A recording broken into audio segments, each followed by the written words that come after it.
Assalamualaikum warahmatullahi wabarakatuh. Jumpa lagi bersama saya.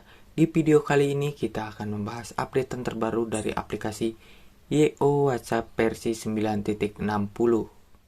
Banyak fitur-fitur terbaru di updatean kali ini dan ada beberapa perbaikan di updatean kali ini. Di video kali ini saya akan memberikan tutorial cara menghilangkan icon penerjemah yang ada di kolom pesan.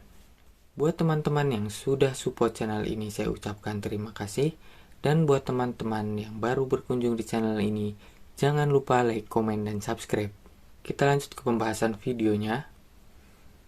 Di video kali ini saya akan memberikan tutorial cara menghilangkan icon atau fitur penerjemah yang ada di kolom pesan. Pertama-tama, teman-teman klik titik 3 yang ada di pojok kanan atas. Lalu teman-teman masuk ke pengaturan. Lalu teman-teman masuk ke layar percakapan.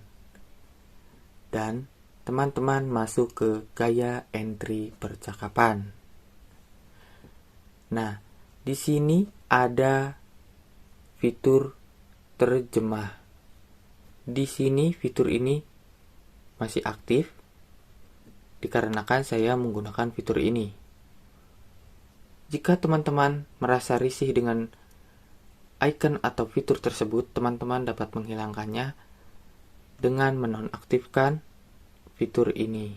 Teman-teman nonaktifkan saja. Dan apakah icon penerjemah tersebut masih ada atau sudah menghilang? Kita coba cek. Kita masuk ke kolom pesan.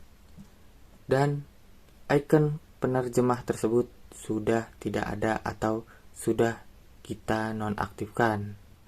Mungkin itu saja pembahasan video kali ini tentang cara menonaktifkan fitur penerjemah di aplikasi YO WhatsApp versi 9.60.